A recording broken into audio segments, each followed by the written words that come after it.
This is Newsday on the BBC. I'm Rico Hizon in Singapore. The headlines. Just over a year after his appointment, Rex Tillerson is sacked as U.S. Secretary of State. President Trump says they didn't see eye to eye. Rex and I have been talking about this for a long time. We got along actually quite well, but we disagreed on things. Russia defies a deadline to explain the nerve agent attack in Britain that left a former spy and his daughter fighting for their lives. I'm Sharon Duke-Lale in London. Also on the programme, Australia's gambling addiction. Punters lose a record $18 billion in just 1 year. Gambling cost me relationships, it cost me my respectability, my dignity, my freedom. And the Pacific Island taking its fight for independence all the way to the UN. Live from our studios in Singapore and London. This is BBC World News. It's Newsday.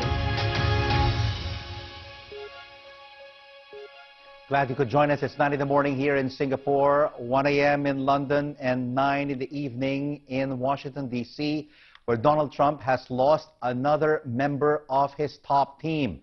This time, it was his Secretary of State, Rex Tillerson. Well, the president sacked him by tweet, and the decision to replace America's top diplomat comes in the middle of preparations for the planned meeting between Mr. Trump and North Korea's Kim Jong-un, and as U.S. ally Britain accuses Russia of carrying out a nerve agent attack. Here's our North America editor, John Sopel. After a long trip to Africa, glad-handing and promoting the US, Rex Tillerson flew back to Washington overnight.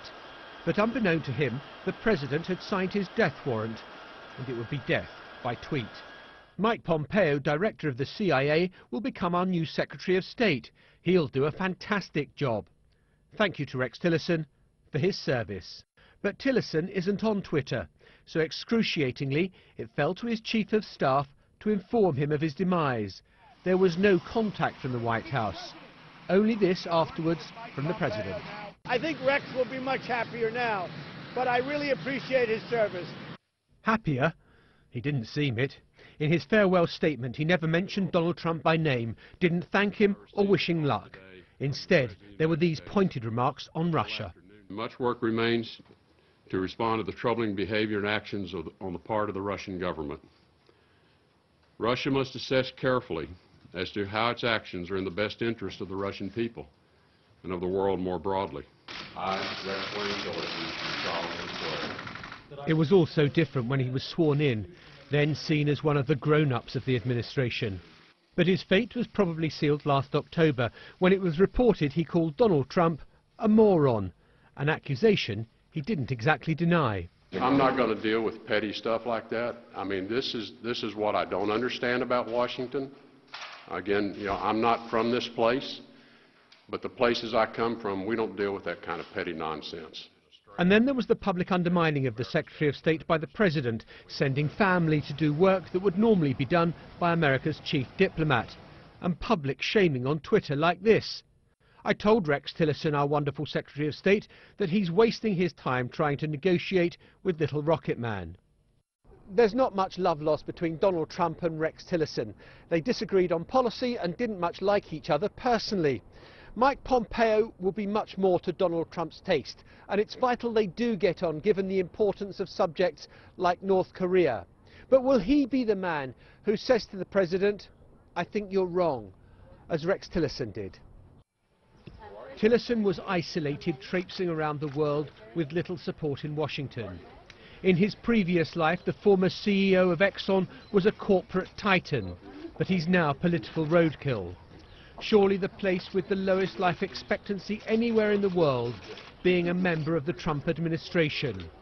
Another senior figure who didn't smell the coffee. John Sopel, BBC News, Washington. And stay with us for more on the sacking of Rex Tillerson. Donald Trump is now in California, and we'll hear from our correspondent there in a few minutes and get some analysis from Washington. Well, let's take a look now at some of the day's other news, because just over an hour ago, the deadline had passed for Moscow to explain to the British government how a nerve agent made in Russia was used to attack a former spy and his daughter. The Russian embassy in London has said the Kremlin won't respond until it's given a sample of the substance involved. And Moscow earlier repeated its denial of any involvement. Our correspondent Sarah Rainsford reports from Moscow. Accused of a crime many miles from here, under pressure to explain a chemical attack that shocked Britain. But today, the Kremlin has remained silent. The foreign minister, though, was in full defensive flow. Sergei Lavrov rejected Britain's 24-hour ultimatum to respond to the claim Moscow used a nerve agent. Russia should get 10 days, he said, accusing Britain of flouting the Chemical Weapons Convention. And when I asked about the actual charge, the minister called that nonsense. Russia is not guilty. Russia is ready to cooperate in accordance with the Convention on the Prohibition of Chemical Weapons if the United Kingdom finally decides to fulfill its obligations under international law within that document. Russia's also demanding a sample of the substance used in the attack to do its own tests. It's been identified as Novichok, which the BBC believes was once produced here in a secret Soviet program.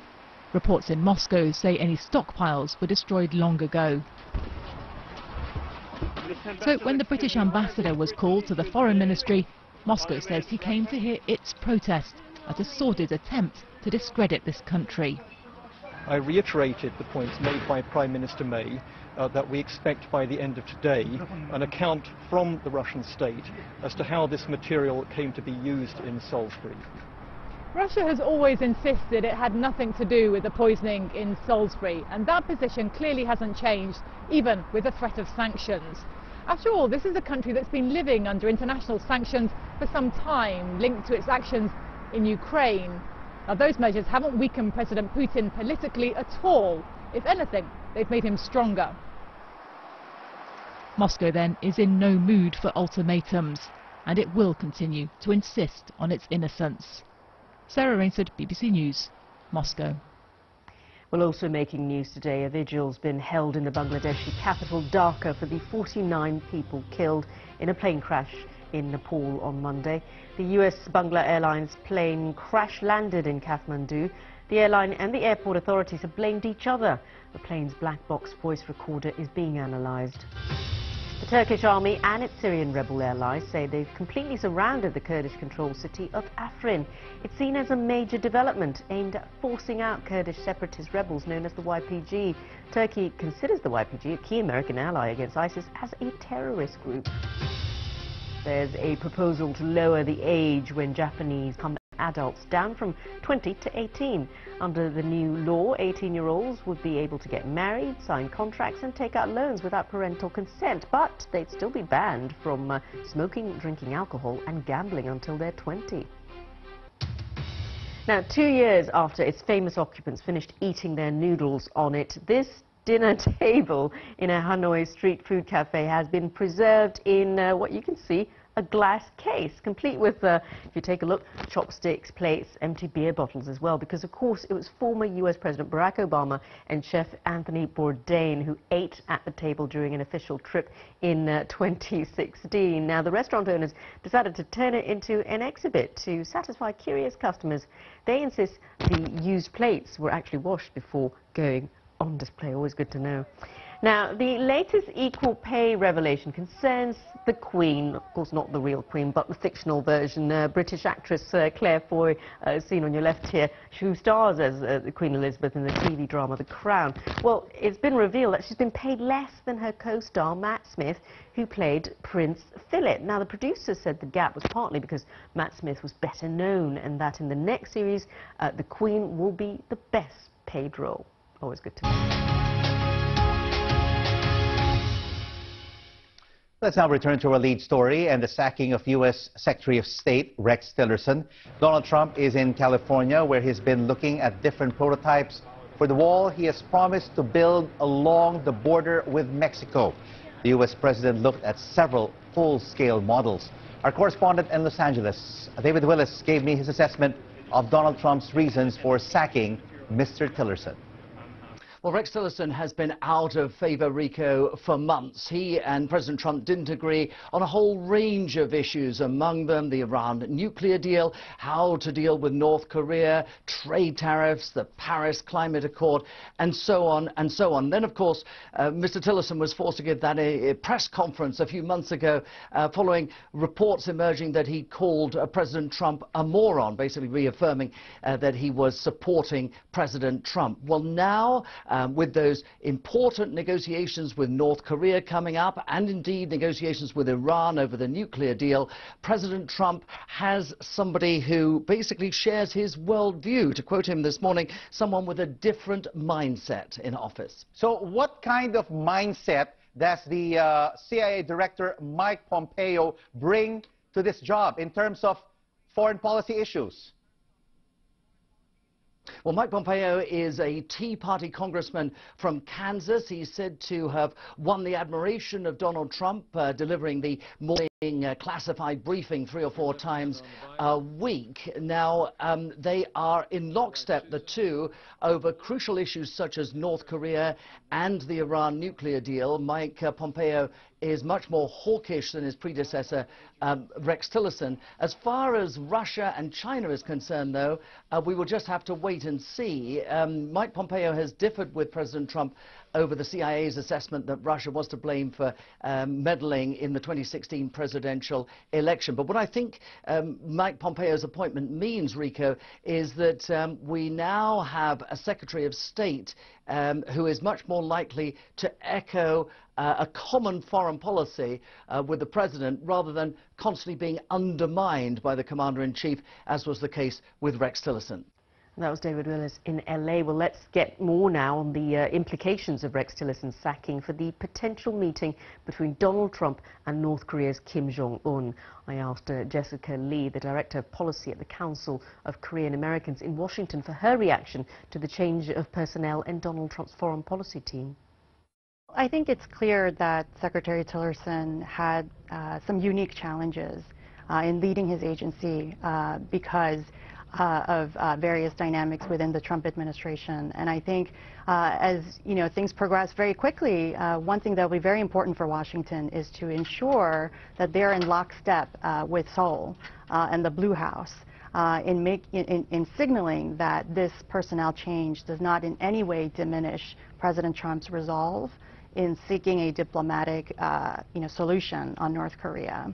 So I think that is a critical component that we have yet to see, but I am sure will be on President Trump's mind as he prepares for the summit.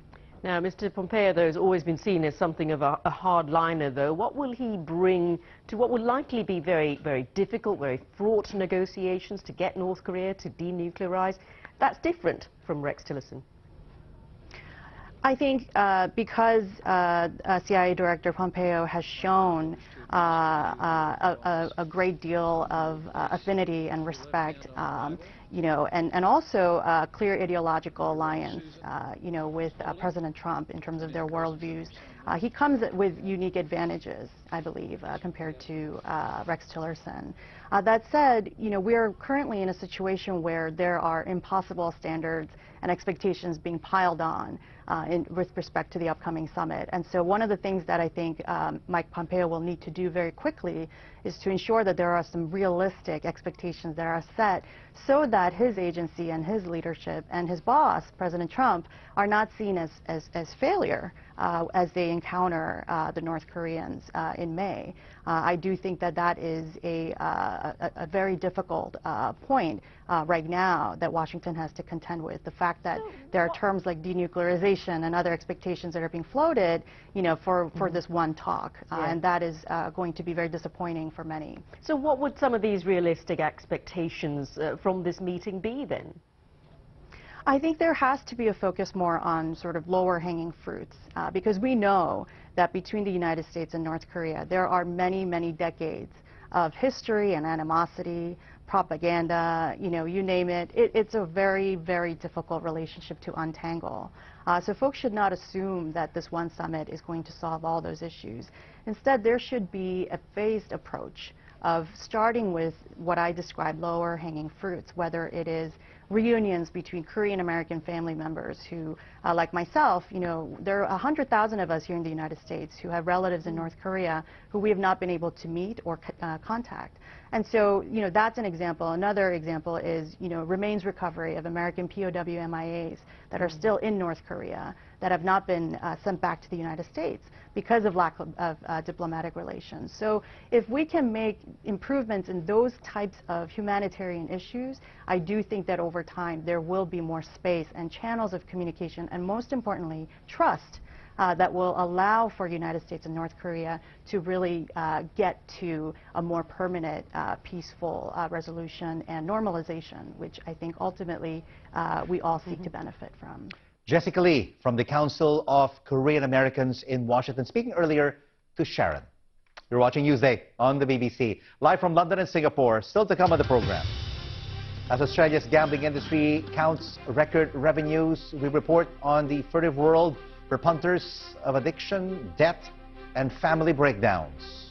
And also on the program is the global community about to have a new member state. Well, the campaign at the UN by the idyllic Norfolk Island for independence from Australia.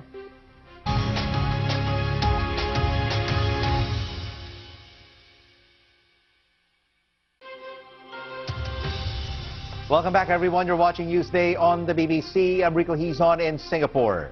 Thanks for staying with us. I'm Sharon Jutlale in London. Our top story. President Trump has sacked his top diplomat, Rex Tillerson, tweeting that the CIA Director Mike Pompeo will become the new Secretary of State. The midnight deadline has passed. Moscow does not respond to a British demand to explain how a nerve agent made in Russia was used to attack a former spy and his daughter.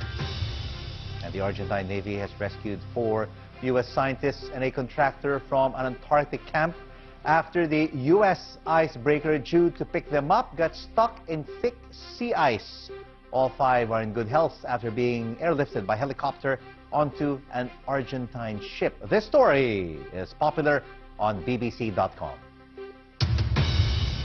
Let's now take a look at some of the front pages from around the world, and we start off with the Financial Times, and it leads with the sacking of Rex Tillerson as Secretary of State by Donald Trump, calling it his latest clash with his top aides. Let's turn the page, and we have the front cover of the South China Morning Post, and it puts government reshuffles in China and the United States side by side.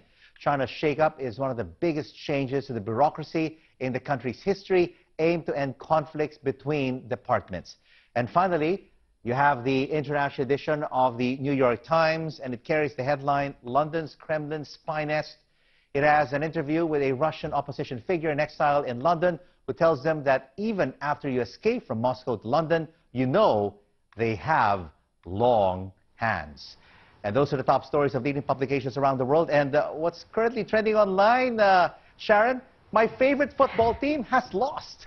They have. I'm really sorry to disappoint you, Rika. Nothing I could have done about it, but I can tell you who it was that won, and it's really the fans of the Spanish football team, Sevilla, who are rejoicing, and that's after they knocked out your favourite team, Manchester United, out of the Champions League.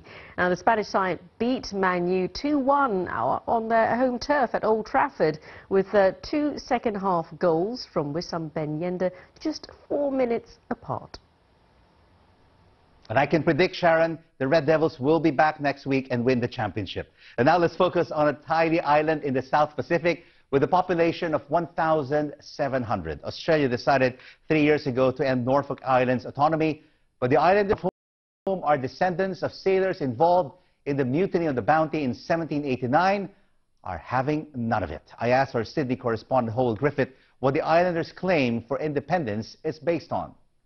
Well, essentially, Rico, it's based on what they say is a breach of their human rights. Now, although they're an Australian territory and under Australian law, they claim they don't have any real right to vote in the state elections for New South Wales, so they say they're disenfranchised. They don't have control or a say in the policies about their health, their education and the infrastructure on the island. And they also say, of the indigenous population at least, those with the links back to the mutiny on the Bounty, that they've got a distinct culture that is their own, not Australian. There's a Norfolk language, they say, which is distinct from English. There are different musical and religious traditions. They say they're not being respected by Australia, and so their human rights, they claim, and tell the UN, are being besmirched. They lost their autonomy 3 years ago. What does the Australian government now have to say about this latest move? Yeah, tourism declined rapidly on the Norfolk Islands, which made life very difficult, and it needed basically to be bailed out by the Australian government. And as part of that deal, Australia took back control of the island. The Australian government stresses it's in the middle of spending hundreds of millions of Australian dollars on the infrastructure, on health, on education, and it points to the fact, according to the Australian government at least, that this territory has always been an integral part of Australia. OK, it's an external territory, it's not one of the states, but they say historically, all the way back to 1914, it's been part of Australia, so lots of issues for the UN Human Rights Commissioner to untangle. Well, Will Griffith there in Sydney. And staying with Australia, gambling losses there have reached a record high. Figures compiled by the Queensland State Government show punters frittered away almost $18 billion in 1 year. And more than half was lost on poker or slot machines at pubs and clubs. From Sydney, Phil Mercer has more. These are the machines that anti-gambling campaigners say have the addictive force of cocaine that are fueling an avalanche of debt, divorce and misery. Australia has 20% of the world's poker machines. For many punters, they're just a bit of harmless fun, but others are drawn into a furtive world of addiction. The biggest thing I've learned in life is that gambling costs you more than money. Gambling costs me relationships, it costs me my respectability, my dignity, my freedom. For Les Banton, who's now a counsellor, the pokies were an escape from reality. It was a fantasy that ruined him financially, cost him his family and made him suicidal. Where life outside of the establishment might be boring and mundane, suddenly you're Mr. So-and-so, you become important, and it's all part of that con to get you in. Australia has more slot machines per person than almost any other country. Winning or losing has nothing to do with skill. The pokies are simply computers set up to randomly select outcomes and are designed to excite and entice. Campaigners argue they're built for addiction. Gambling is ingrained into Australian society, from air market to horse racing. This is a country that also bets on frogs and cockroaches. Australians would gamble at two flies crawling up a wall. Going to Australia was a big gamble as a migrant. Mainly people who came here were poor, and they had this big chance to get rich, whether it be on the sheep's back or in the gold mines or by punting on horses. So I think we're a nation built on poor people that came and tried their luck. At $18 billion a year, gambling losses in Australia are at an all-time high. State governments make millions from gambling taxes. The Victorian government said its reforms will help punters stick to their limits and tackle gambling-related harm. The industry says it takes its social responsibilities seriously, but campaigners insist that rates of addiction are getting worse. Phil Mercer, BBC News, Sydney.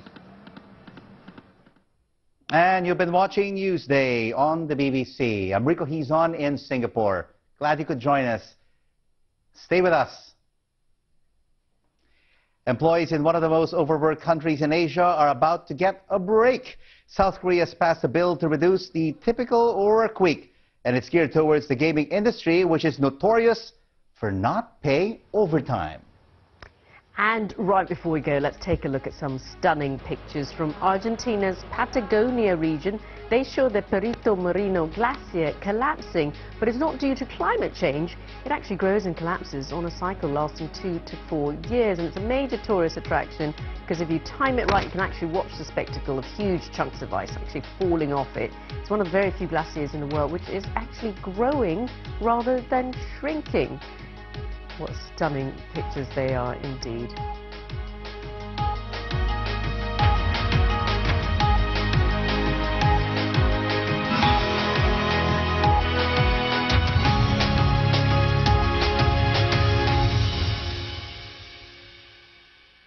Hello there.